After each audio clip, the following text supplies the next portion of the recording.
मोना आज बहुत गुस्से में थी और होती भी क्यों ना। उसे लगता था मोहल्ले की सभी बहुओं में सबसे ज़्यादा दुखी वही है। शाम को जब अभिषेक मोना के पति घर आए तो मोना का सारा गुस्सा उन पर निकला। मोना ने कहा, सारे घर का काम मुझे ही करना पड़ता है। अब सामने वाले पड़ोसी शर्मा अंकल की बहू को देखो, वह तो कभी नहीं निकलती बाहर। उसे तो कभी भी बाहर जाते हुए भी नहीं देखा है।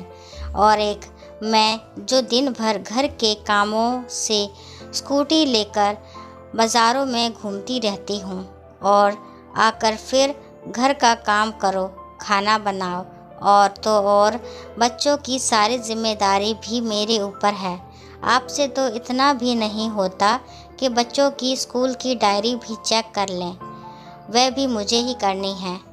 मोना गुस्से में सभी बातें अभिषेक को बोले जा रही थी और अभिषेक चुपचाप खड़े हुए चेहरे पर थोड़ी सी मुस्कान लिए उसे हाव भाव दे रहे थे। अभिषेक के मजाक के हाव भाव देखकर मोना और ज़्यादा नाराज़ हो गई और चिल्लाते हुए बोली, सही है आपका, यहाँ मैं जल रही हूँ और आप मेरे मज़े लेकर हंस रहे हो। तब अभिषेक ने हंसते हुए कहा, यार मोना, अब तुम्हारी इन बेकार की बातों पर हंसी नहीं तो क्या सीरियस रहो। तुम अपनी तुलना शर्मा अंकल की बहू से कर रही हो। तुम्हें पता है शर्मा अंकल और आंटी दोनों अपनी बहू को घर से बाहर खड़ा तो नहीं होने देते। वह बाहर कैसे निकलेगी? तुम तो शुक्र करो तुम्हारे ऊपर ऐसी कोई बंदिश नहीं है। तुम चाहे जहाँ जाओ और तुम्हारा मन करे वह पहनो, फिर भी तुम संतुष्ट नहीं हो। तब मोना ने कहा, ये कोई आज़ादी है मेरी? सारे दिन लगे रहो बाज़ारों में। मैं भी चाहती हूँ कि कभी कभी मुझे किसी चीज़ के लिए बाज़ार जाने का मन ना करे तो वह चीज़ तुम मुझे लाकर घर दे दो, पर तुमसे तो उम्मीद करना ही बेकार है। तभी तो मेरा एक पैर घर में होता है और एक पैर बाज़ार में। तब अभिषेक ने जैसे तैसे मोना को मनाया और फिर रात का खाना खाकर सब सो गए। अगले दिन मोना किसी काम से बाज़ार के लिए निकली ही थी, तभी उसे आवाज़ आई, दीदी इधर देखो। मोना आवाज़ सुनकर अपना वहम समझकर आगे बढ़ने लगी। फिर दोबारा उसे वही आवाज़ आई। तब उसने देखा शर्मा अंकल की बहू अपने कमरे की खिड़की से उसे आवाज़ दे रही थी। जब मोना ने उसकी तरफ देखा तो उसने इशारा करते हुए अपने पास बुलाया और कहा, भाभी क्या आप मुझे लाल रंग की नेल पॉलिश ला दोगे? मैंने अपने पति से कहा था, पर उनके पास समय की कमी होने की वजह से उन्होंने मुझे टाल दिया था। कहा कभी और दिन मैं ला दूँगा। तब मोना ने कहा, अरे तो ऐसा करो, तुम चलो ना मेरे साथ। तुम बाज़ार भी घूम आओगी और तुम्हें जो भी सामान चाहिए वह ले लेना और साथ में अपन दोनों गोलगप्पे भी खाएंगे। इतना सुनते ही शर्मा अंकल की बहू की आंखों में आंसू आ गए और बोली, दीदी मेरी किस्मत आपके जैसी नहीं है। मैं अपनी पसंद से कुछ भी नहीं खरीद सकती हूँ।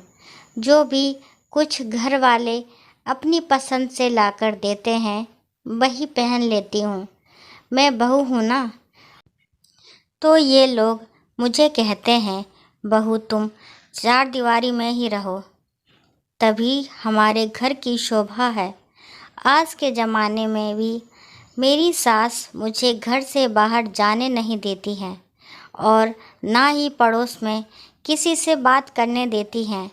तभी पीछे से आवाज़ आई, बहू, और वह अपनी अधूरी बातों को बिना पूरा करे ही अंदर चली गई और उसके अंदर जाने के बाद मोना ये सोचने पर मजबूर हो गई कि किस्मत किसकी खराब निकली, मेरी, कि मुझे अपने घर और बाहर दोनों का काम संभालना पड़ता है, या शर्मा अंकल की बहू की, जो अपने घर के बाहर भी खड़ी भी नहीं हो सकती है। मोना सोचने लगी कि मैं तो हमेशा यही सोचती थी कि शर्मा अंकल की बहू के तो ऐश है, जो उसे घर पर बैठे बिठाए हर सामान मिल जाता है। पर आज वह अपनी किस्मत को सराह रही थी, क्योंकि चाहे काम के बहाने ही सही, वह घर के बाहर निकल तो सकती है, जिससे चाहे उससे बात कर सकती है, अपनी पसंद का कुछ भी खरीद सकती है। अगर मुझे ऐसे चार दीवारी में कैद कर दिया जाता तो आज वह भी ऐसे ही तड़पती जैसे शर्मा अंकल की बहू आज झटपटा रही है। आज मोना को समझ आ गया था कि जैसा हमें दूर से दिखाई देता है, सच्चाई में अक्सर ऐसा होता नहीं है। इसलिए दोस्तों, हमें जो भी मिला है, हमें उसमें संतुष्ट रहना चाहिए, क्योंकि भगवान ने हमें हमारे हिसाब से सबसे बेहतर दिया है। दोस्तों, अगर ये कहानी आपको पसंद आती है तो प्लीज़ मेरे चैनल को लाइक, शेयर और सब्सक्राइब करना ना भूलें, और कहानी को लास्ट तक सुनने के लिए थैंक यू।